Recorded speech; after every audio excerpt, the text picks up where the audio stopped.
नमस्कार साथियों। आज हम कंपाउंड इंटरेस्ट यानी चक्रवृद्धि ब्याज की दो ऐसी ट्रिक को समझेंगे जो आपको पता होनी ही चाहिए। जैसे पहला होता है रेशो मेथड या फिर फ्रैक्शन मेथड, दूसरा ट्री मेथड जिसको हम टेबल मेथड भी बोल देते हैं। जैसे 1000 रुपये को 2 वर्षों के लिए 10% चक्रवृद्धि ब्याज पर उधार देने पर चक्रवृद्धि ब्याज और मिश्र धन बताइए क्या होगा। तो 10% का अनुपात क्या होता है, 1/10। यानी पहले वर्ष 10 रुपये के ऊपर 1 रुपये ब्याज, धनराशि कितनी हो जाएगी, 11। दूसरे वर्ष फिर से 10 से कितनी हो जाएगी, 11।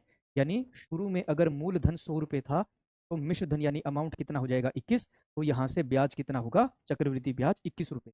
पर हमें मूलधन कितना दिया हुआ है, 1000। यानी एक यूनिट की वैल्यू कितनी हो गई, 10। 21 को भी 10 से गुणा कर देते हैं, चक्रवृद्धि ब्याज कितना, 210। और 121 को भी 10 से गुणा कर देते हैं, मिश्र धन यानी अमाउंट कितना हो जाएगा, 1210। अब टेबल मेथड से इसी क्वेश्चन को करते हैं। 1000 रुपये के ऊपर 10% के हिसाब से पहले वर्ष का ब्याज कितना हो जाएगा, 100 रुपये। अब दूसरे वर्ष 1000 रुपये के ऊपर 10% के हिसाब से ब्याज कितना होगा, 100 रुपये।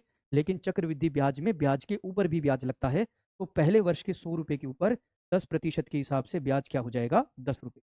इस तरीके से चक्रवृद्धि ब्याज 100 प्लस में 100 प्लस में 10 कितना हो गया, 210।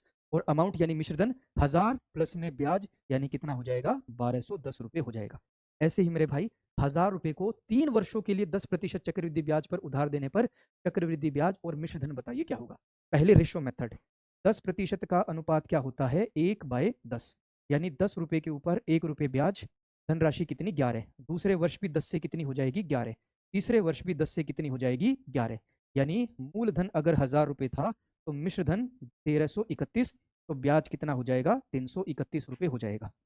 लेकिन मूलधन हमें कितना दिया हुआ है, 1000 रुपये दिया हुआ है, एक यूनिट की वैल्यू 1। तो 331 को भी 1 से गुणा किया, चक्रवृद्धि ब्याज 331। 1331 को भी 1 से गुणा किया, मिश्र धन कितना, 1331।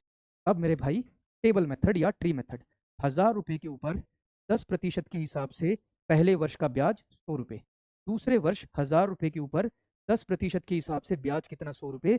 लेकिन दूसरे वर्ष पहले वर्ष के ब्याज पर भी ब्याज लगेगा, तो का 10% कितना होगा, 10। अब तीसरे वर्ष 1000 रुपये के ऊपर 10% के हिसाब से ब्याज कितना, 100 रुपये। लेकिन पहले 2 वर्षों के ब्याज के ऊपर भी ब्याज लगेगा। पहले वर्ष के 100 रुपये के ऊपर 10% के हिसाब से ब्याज कितना, 10 रुपये। दूसरे वर्ष के 100 रुपये के ऊपर 10% के हिसाब से ब्याज 10 रुपये। और दूसरे वर्ष के 10 रुपये के ऊपर 10% के हिसाब से ब्याज 1 रुपये। इस तरीके से ब्याज कितना बना, 100 प्लस में 100 प्लस में 100 300, 10 प्लस 10 330 और 1 331 रुपये हो गया। और मिश्र धन कितना हो जाएगा, 1000 प्लस में 331 यानी 1331 रुपये हो जाएगा।